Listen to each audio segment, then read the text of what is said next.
Hoy en el canal asistimos al estreno de una nueva sección donde revisitaremos películas a las que le fue fatal en taquilla, fueron repudiadas por la crítica o simplemente a día de hoy no se acuerda nadie de ellas y han pasado totalmente inadvertidas con el paso de los años. Sin embargo, muchas de estas películas están muy infravaloradas y se han quedado guardadas en la memoria de cierta generación que pudo verlas en su momento. Con el objetivo de hallar los valores cinematográficos que esconden estas películas, o por el contrario, comprobar que realmente no eran buenas y todo se debe al filtro de la nostalgia, comenzamos esta nueva serie de vídeos con uno de los superhéroes más queridos y famosos de Marvel, y uno de los más maltratados en la gran pantalla. Esto es Cine que pasa y bienvenidos a Películas que fracasaron.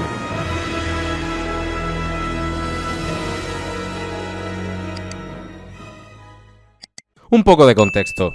A principios de siglo ya podemos encontrar las primeras incursiones de los superhéroes a la gran pantalla de la forma en la que lo concebimos actualmente. En el año 2003 ya teníamos tanto grandes películas del subgénero como Spider-Man o X-Men 2 y otras que no tanto, como Daredevil. En este panorama en el que las diferentes adaptaciones comenzaban a funcionar más allá de Superman y Batman, y con la cesión de derechos de Marvel de muchas de sus licencias dada la crisis que atravesaban, vendieron a uno de sus personajes más míticos a Universal en los años 90, y ese era Hulk. La idea de una adaptación cinematográfica del Gigante Esmeralda se empezó a gestar en 1990, pero entre las limitaciones técnicas y el fallecimiento de Bill Bixby, el actor que interpretaba a Bruce Banner en la serie de los 70 y 80 y el cual retomaría su papel, hizo que el proyecto se retrasara más de 10 años. Universal pretendía hacer una película donde Hulk se enfrentaría a unos terroristas, pero esto no convenció a ningún guionista. Los guiones de Michael Franz y John Turman desarrollaban muchas ideas de la película, como que el general Ross tenía que ser el conflicto principal, mientras que otras ideas como los problemas paterno-filiales era algo que estaba muy en el aire. El principal problema de la preproducción fue no encontrar un tono, no saber si la película iba a ser de ciencia ficción, de aventuras o una comedia. De hecho, Adam Sandler o Jim Carrey fueron candidatos en la mente de la productora para interpretar a Bruce Banner. Finalmente se escogió a Ang Lee como director. El director taiwanés tiene una mirada muy particular marcado por la simbiosis entre tradición y modernidad, la preocupación por los temas sociales y la familia. Entre sus películas más conocidas encontramos Comer, Beber, Amar, Brokeback Mountain y La vida de Pi. Un autor se ponía enfrente de la dirección de Hulk. Ang Lee tenía dos cosas claras, que la relación padre-hijo sería el conflicto de la película y que la dualidad hombre-bestia era el eje central, inspirado por historias como Frankenstein, Jekyll and Hyde, La Bella y la Bestia y la mitología griega. Para Bruce Banner pensaron en Johnny Depp o Steve Buscemi e incluso a Edward Norton, quien rechazó el papel alegando que le parecía muy soso. Finalmente el elegido sería Eric Bana, quien quizás te suene por interpretar a Héctor en Troya. Para Betty Ross el papel se lo llevó la fantástica Jennifer Connelly. Completaban el reparto Nick Nolte como David Banner, Sam Elliott como el general Ross y Josh Lucas como al soldado al que dan ganas de meterle una paliza durante toda la película. Y así llegaba la primera película de Hulk a la gran pantalla. El prólogo de la película nos muestra cuál será el tema principal de la misma, que no será otro que los traumas de la infancia de Bruce y cómo este no podrá huir de su herencia genética. David Banner, el padre de nuestro protagonista, desea mutar el ADN humano para lograr la autorregeneración y lograr así supersoldados. El ejército de Estados Unidos, comandados por el general Ross, le impide experimentar con humanos, por lo que David Banner decide experimentar consigo mismo. Al tener un hijo, descubre que ha heredado su ADN mutante y comienza una búsqueda de una cura.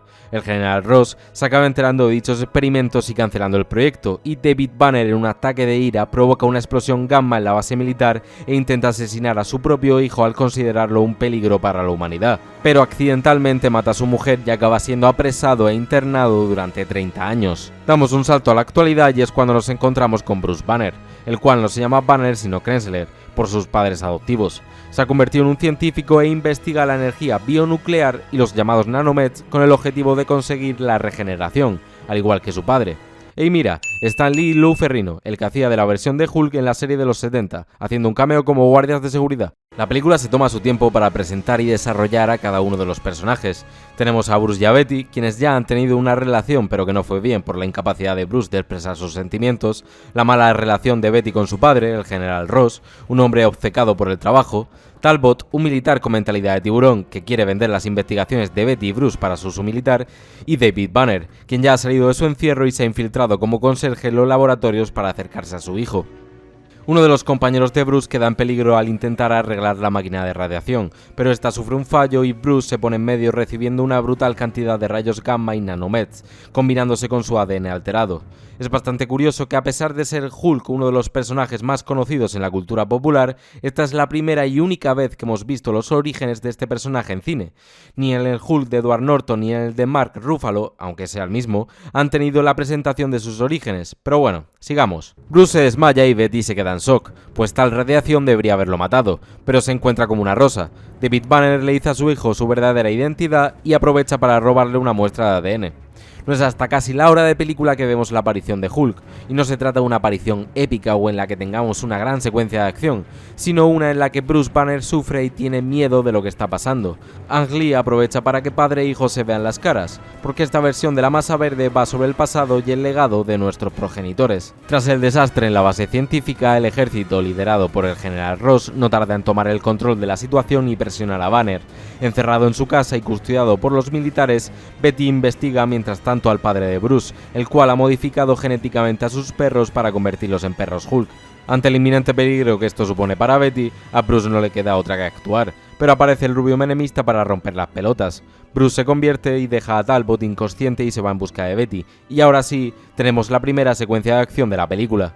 Aquí es cuando las limitaciones del CGI de la época son más latentes, ya que la escena, si bien es tensa y atmosférica, es totalmente de noche y no termina de verse del todo bien. Las muertes que tenemos en esta secuencia son de la fiereza propia de un personaje como Hulk, y aunque sin sangre roja por motivos obvios, son bastante brutales. Una de las cosas que diferencia a este Hulk de sus otras versiones es que es capaz de aumentar su tamaño dependiendo de su enfado y de la situación, como podemos ver en esta kill.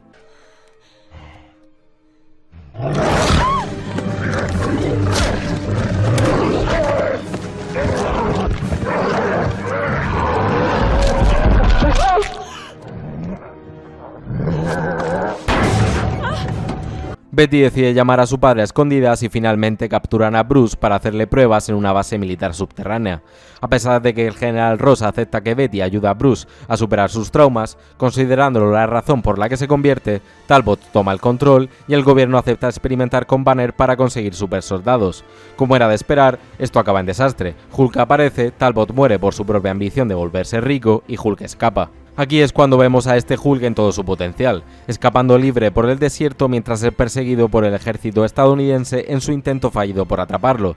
Acaba llegando a San Francisco y no es hasta la aparición de Betty que este se calma, convirtiéndose en Bruce y siendo aprisionado de nuevo. Mientras, el padre de Bruce se modifica genéticamente con la radiación gamma y los nanomeds, consiguiendo combinar su materia con la de otras cosas. No da mucha explicación a este suceso, la verdad. Decide entregarse con la condición de que le dejen un cara a cara con su hijo con la verdadera intención de que se convierta en Hulk y este pueda absorber toda su energía. Llegamos al tercer acto para asistir a la batalla final menos batalla de todas las películas de superhéroes de los últimos 20 años.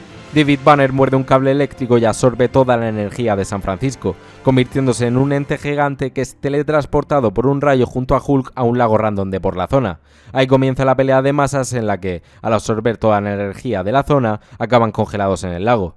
Hulk le da toda la energía a su padre para formar una especie de burbuja verde hasta que el general Ross ordena tirar una bomba en esa posición para acabar con el problema. Un tiempo después, el general Ross habla con Betty sobre los posibles avistamientos de Banner en zonas de Latinoamérica, y Betty confiesa que, aunque Bruce se pusiera en contacto con ella, jamás se lo diría. Finalmente vemos a Bruce trabajando como médico en alguna zona del Amazonas. Cuando intenta robar las medicinas del poblado, Banner dice: «¿No te gustaría verme cabreado?», una referencia a la serie de los 70, alejándose en plano cenital y escuchando el rugido de Hulk por última vez. Fin. Hulk, en lo que respecta a los superhéroes de Marvel, es la película más atípica de la Casa de las Ideas. Ang Lee se centra en los problemas paternofiliales, estableciendo el conflicto principal en el trauma infantil del protagonista y cómo estos nos persiguen en nuestra vida adulta. Hulk de esta manera se convierte en la representación corpórea de estos traumas, con el eterno conflicto de que los hijos pagarán por los pecados de sus padres. Además, el estilo y tono escogido por el director le da una personalidad a la película de la cual carecen prácticamente el 80% de los productos Marvel en la actualidad, con esas transiciones rápidas, zooming, travelings y pantallas divididas al estilo cómic. Se nota que el autor profesaba un gran respeto por el material original, a la par que el tono escogido es realista, eliminando cualquier atisbo de comedia estúpida que elimine el dramatismo de los acontecimientos, algo que de nuevo es habitual en el UCM. A través de la puesta en escena, Ang Lee también relaciona a Hulk con la naturaleza, su libertad, belleza y capacidad destructora. Eric Bana no es ni mucho menos el Bruce Banner más carismático, pero cumple con la dualidad del hombre bestia, siendo el primero introvertido y poco expresivo, y el otro un ser poderoso capaz de otorgarle toda la libertad que siempre ha ansiado. Jennifer Connelly es sin duda la mejor Betty Ross que hemos visto en el cine, y el general Ross casi que podríamos decir lo mismo, teniendo en cuenta cómo estos dos personajes o han sido eliminados en posteriores versiones, o su relación directa con Hulk ha pasado desapercibida en el UCM. Teniendo en cuenta que prácticamente han destrozado a Hulk en el UCM, eliminando toda su esencia para convertirlo en un recurso cómico a partir de Endgame, su desarrollo es de las cosas más insatisfactorias que he podido ver en una película, esta es en el film en la que más peso tiene la dualidad entre el científico traumado y la bestia incontrolable. Y aún así, es una película prácticamente olvidada y que en su momento recibió críticas mixtas. El CGI es uno de sus mayores problemas, aunque a mí me parece que para ser una película de hace 20 años no está nada mal, con un diseño de personaje que siempre me ha parecido bastante estético. No quería finalizar el vídeo sin hablar de la banda sonora, pues es magistral, compuesta por Danny Elfman, es el autor de bandas sonoras como la de Spider-Man de Tobey Maguire o incluso la intro de Los Simpsons. Aunque he de decir que no puedo ser del todo objetivo con esta película ya que la vi 50 veces en mi infancia, a pesar de que apenas comprendía todos sus detalles, y me gustaba hasta el juego de Play 2. ¿Por qué fue un fracaso? Si bien en taquilla no le fue mal, la mayoría del público se sintió decepcionado de la poca acción de la película y gran parte del público estadounidense se sintió incómodo con las críticas a su sistema y a su ejército, pues el capitalismo exacerbado de este país queda representado en el personaje de Talbot, dispuesto a poner en peligro lo que sea a cambio de dinero. En esta película Hulk no se enfrenta a ningún supervillano, sino que la mayoría de secuencias de acción se enfrenta al propio ejército de Estados Unidos. 2003 era una época donde este tipo de sensibilidades estaban a flor de piel por el 11S. Algunas de las críticas que recibió la película fueron: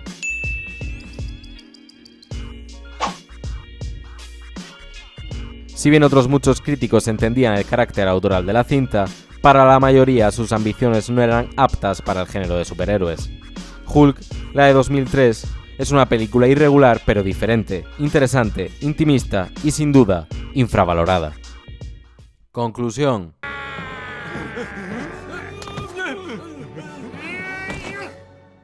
No puede ser, Hulk. Yo soy Hulk.